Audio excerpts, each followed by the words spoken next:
شروع اللہ کے نام سے جو بڑا مہربان نہایت رحم کرنے والا ہے۔ السلام علیکم ناظرین، آپ دیکھ رہے ہیں اسلام 360 چینل۔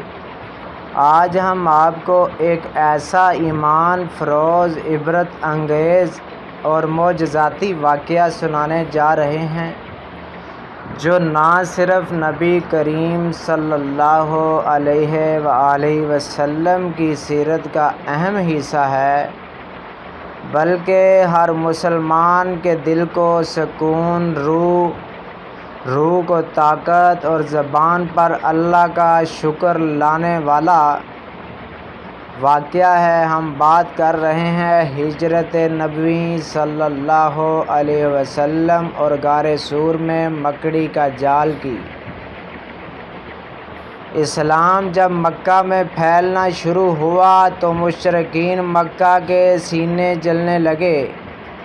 نبی کریم صلی اللہ علیہ وسلم کی دعوت توحید نے ان کے بنائے ہوئے جھوٹے نظام کو ہلا کر رکھ دیا۔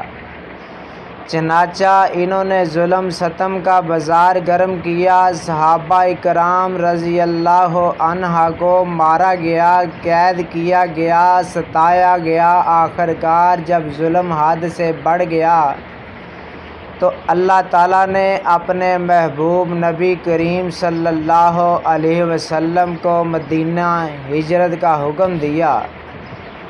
مدینہ کی سرزمین اب امید کی روشنی بن چکی تھی، لیکن مکہ چھوڑنا آسان نہ تھا۔ وہ شہر جہاں نبی کریم صلی اللہ علیہ وسلم پیدا ہوئے، جوان ہوئے، جہاں اللہ کا پہلا گھر تھا، وہ اب کافروں کا گڑھ بن چکا تھا۔ رات کی خاموشی اور ہجرت کا آغاز رات کی تاریکی تھی۔ مکہ کے کافر قریش نبی پاک صلی اللہ علیہ وسلم کو قتل کرنے کی سازش کر چکے تھے۔ ہر قبیلے سے ایک نوجوان تلوار لے کر گھر کے باہر موجود تھا تاکہ قتل کا جرم سب پر بٹے اور کسی پر خون کا بدلہ نہ آئے۔ لیکن قدرت کا کیا انداز ہے، نبی کریم صلی اللہ علیہ وسلم نے اللہ پر بھروسہ کرتے ہوئے حضرت علی رضی اللہ عنہ کو اپنے بستر پر سلا دیا اور خود نکل گئے اپنے سچے یار حضرت ابو بکر صدیق کے ساتھ۔ حضرت ابو بکر رضی اللہ عنہ کا جذبہ، حضرت ابو بکر صدیق پہلے ہی تیار تھے۔ اپنے ساتھ 2 اونٹ لیے، راستے کے لیے خوراک پانی غلام عامر بن فہیرہ رضی اللہ عنہ کو ساتھ لیا تاکہ سفر کا انتظام بہتر ہو۔ پھر دونوں ہستیوں نے غار ثور کی طرف روانگی کی، ایک ایسا پہاڑ جو مکہ کے جنوب میں واقع ہے اور بلند بالا ہے۔ یہ راستہ مدینہ کے سیدھے راستے کے بالکل برعکس تھا تاکہ دشمنوں کو دھوکہ دیا جا سکے۔ غار ثور ایک تنگ، اندھیری مگر محفوظ جگہ۔ جب رسول اللہ صلی اللہ علیہ وسلم غار میں پہنچے، حضرت ابو بکر نے غار کو پہلے خود صاف کیا، تمام سوراخوں پر اپنے کپڑے چاک کر کے بند کیا تاکہ کوئی نقصان نہ ہو۔ جب ایک سوراخ بند کرنے کو کپڑا نہ بچا تو اس پر خود پاؤں رکھ دیا۔ نبی کریم صلی اللہ علیہ وسلم نے ان کے زانوں پر سر رکھ کر آرام فرمایا اور اسی دوران وہ سانپ نے حضرت ابو بکر کے پاؤں پر کاٹا، مگر انہوں نے تکلیف کے باوجود پاؤں نہ ہٹایا تاکہ نبی کریم صلی اللہ علیہ وسلم کی نیند خراب نہ ہو۔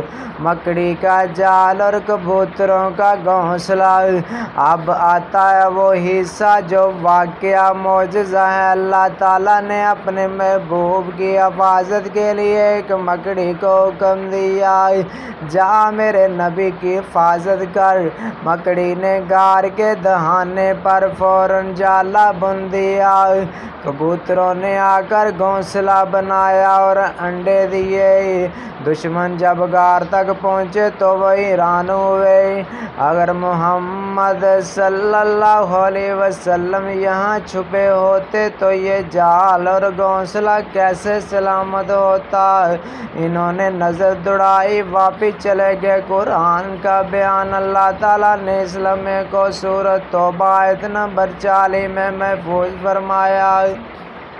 اِذْ یقول لصاحبہ لا تحزن ان اللہ معنا، جب وہ اپنے ساتھی سے کہہ رہا تھا غم نہ کرو، بے شک اللہ ہمارے ساتھ ہے۔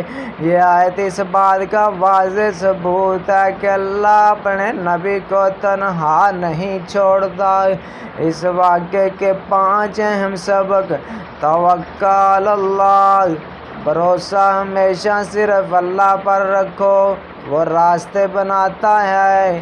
اللہ کی مدد غیر معمولی ہو سکتی ہے، ایک مکڑی بھی دشمن کو روک سکتی ہے۔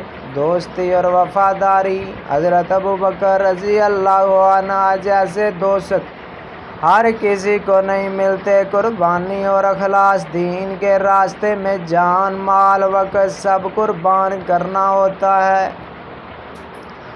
نبی کریم صلی اللہ علیہ وسلم کی سیرت کا اعلیٰ ترین نمونہ صبر، تدبیر، حکمت اور دلیری۔